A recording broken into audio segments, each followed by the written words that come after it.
Question number को 3 करने से पहले मैं आपको फिर से एक टिप्स देना चाहूँगा कि एक रेक्टेंगल क्या होता है। एक रेक्टेंगल वो होता है जिसकी अपोजिट साइड इक्वल होती है, एक एंगल 90 डिग्री का होता है और इसके डायगोनल्स इक्वल होते हैं। रोम्बस क्या होता है? रोम्बस जो है चारों साइड इक्वल होती हैं, परपेंडिकुलर इसके जो डायगोनल्स होते हैं जो परपेंडिकुलर बाइसेक्टर होते हैं, वो रोम्बस कहलाता है। रेक्टेंगल हो रोम्बस हो दोनों ही पैरेललोग्राम है। पैरेललोग्राम क्या होता है? Opposite side equal, parallel, opposite angle are equal. ठीक। क्वेश्चन में कह रहा है एबीसीडी एक रेक्टेंगल है, P Q R S mid points हैं। हमें शो करना है कि जो क्वाड्रेटल बना इनके मिड पॉइंट को ज्वाइन करके वो एक रोम्बस होगा। पहले मैं आपको बता के दिखा देता हूँ कि एबीसीडी रेक्टेंगल फिर मिड पॉइंट्स।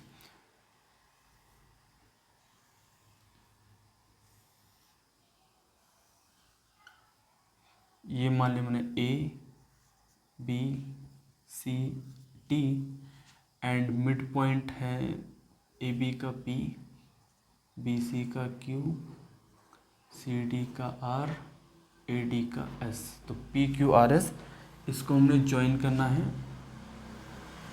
ये भले ही फिगर में ना लगे क्योंकि फिगर थोड़ा मेजरमेंट गलत भी हो सकती है, बट क्वेश्चन के अकॉर्डिंग कहने का मतलब वही है उसका। ठीक है, ये रोम्बस भले ही नहीं लग रहा बट आप मान के चलो कि एक रोम्बस है। हमें जो पी क्यू मतलब रोम्बस हमें प्रूफ करना है, आप मान लेना लास्ट में कि ये रोम्बस है।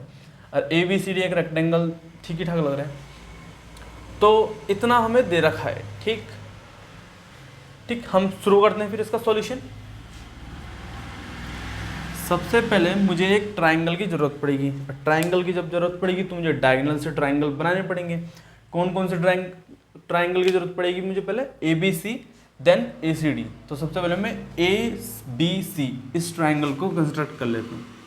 मैंने ए से सी तक एक लाइन खींची जो कि डायगोनल है रेक्टेंगल का।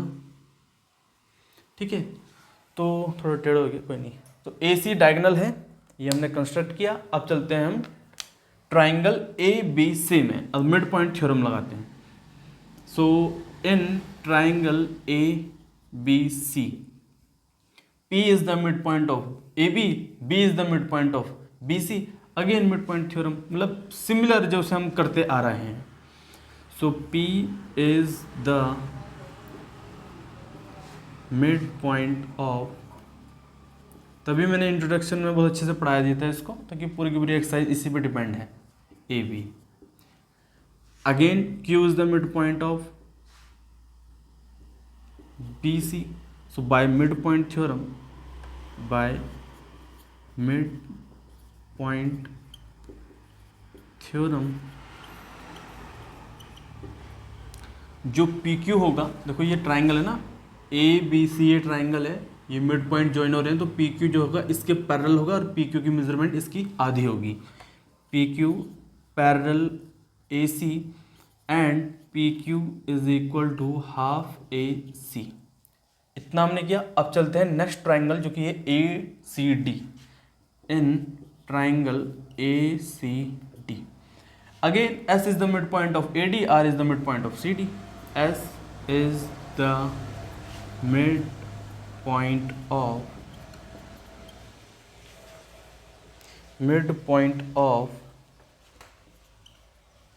ए D and R is the mid point of C D. ठीक, सी डी वाला हो गया। So by mid point theorem, by mid point theorem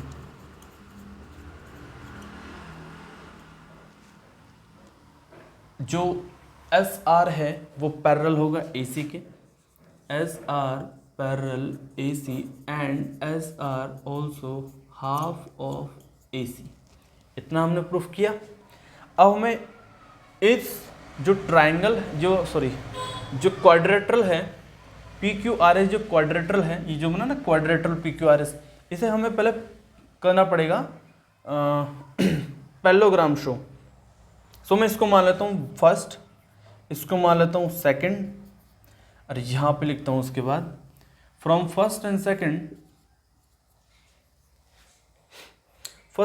मानने की जरूरत नहीं है, डायरेक्ट आप लिखो सिंस, डायरेक्ट लिखो आप, P Q is parallel to S R, P Q parallel to S R, और लिख देना यहाँ पे since P Q parallel A C, P Q parallel A C and S R parallel A C, तो short में हो जाएगा काम।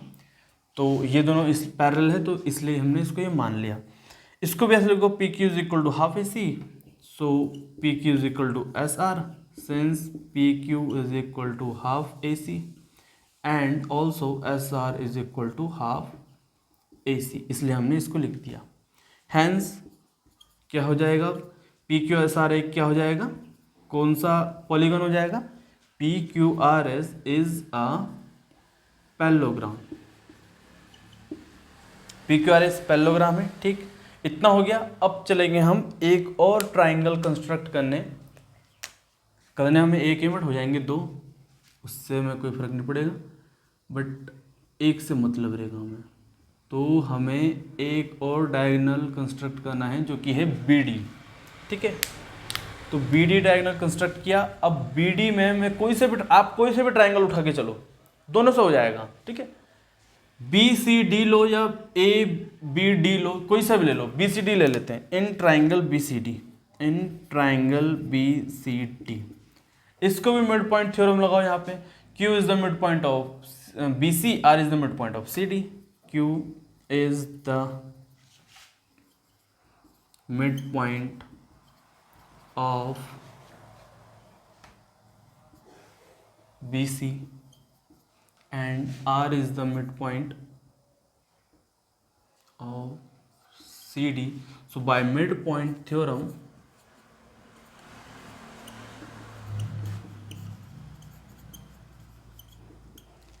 SR नहीं QR parallel to BD, QR parallel to BD and QR is equal to half BD। ठीक है, इसको मैं मान लेता हूं थर्ड इक्वेशन। अब इतना हमने किया, ये तो हमने खुद किया, हमें दिया क्या है, हमें बताऊं क्या दिया है, जो AC है वो BD के बराबर है, ये हमें दिया है। ठीक है, ये हमें दिया है, जो AC डायगोनल है वो BD डायगोनल के इक्वल है। अब आप बोलोगे कहाँ दिया है, दिया है भाई ABCD एक रेक्टेंगल है और रेक्टेंगल के जो डायगोनल होते हैं वो इक्वल होते हैं, शुरू में ही बताया था मैंने आपको। तो डायगोनल इक्वल हैं, ये हमें दिया है, लिख देना आप पीछे गिवन।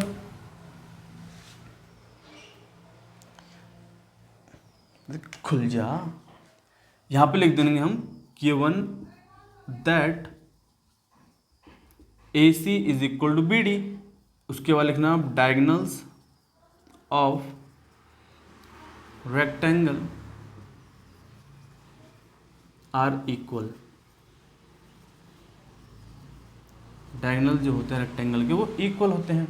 अच्छा ये बताओ, दोनों तरफ में 2 से डिवाइड कर दूं, कोई दिक्कत? यूक्लिड वाले चैप्टर में पढ़ा था, इक्वल्स में इक्वल्स को ऐड किया जाए, सब्ट्रैक्ट किया जाए, मल्टीप्लाई किया जाए, डिवाइड किया जाए, होल्स भी इक्वल्स होंगे। यहाँ पे मैं वही कर दूंगा, दोनों तरफ 1/2 से मल्टीप्लाई कर दूंगा या 2 से डिवाइड कर दूंगा। कुछ दिख रहा है आपको ये?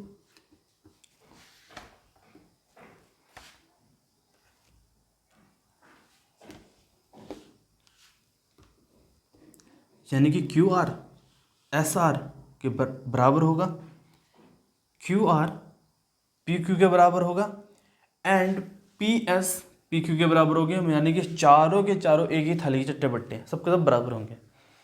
तुम ये कह सकते हैं कि इसके बाद क्या लिखेंगे, अब हाफ AC जो है वो हाफ BD के बराबर है। सो इसको मैं कह सकता हूँ from equation third and fourth, इसको मैं क्या मान लूँ, इसको इक्वेशन नहीं मानते, इसको हम डायरेक्ट ही कर लेते हैं। So from equation first PQ and QR, first and third ले लेते हैं, from first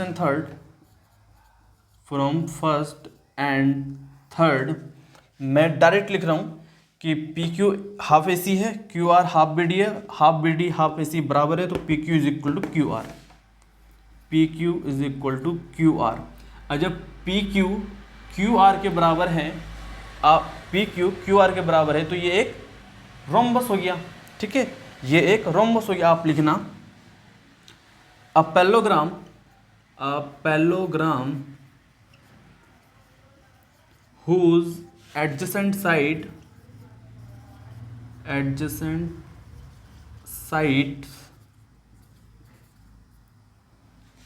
are equal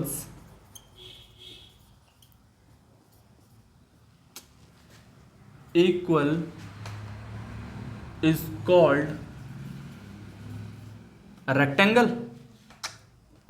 Rhombus is called rhombus. ठीक है, hence PQRS is a rhombus. PQRS एक रोम्बस है, ये हमने प्रूफ कर दिया। एक और बात सुनते जाओ, आप बोलोगे कि एडजेसेंट साइड ही तो इक्वल है ना, आपने डेफिनेशन में लिखा एडजेसेंट साइड इक्वल होनी चाहिए, तो वो एक रोम्बस है।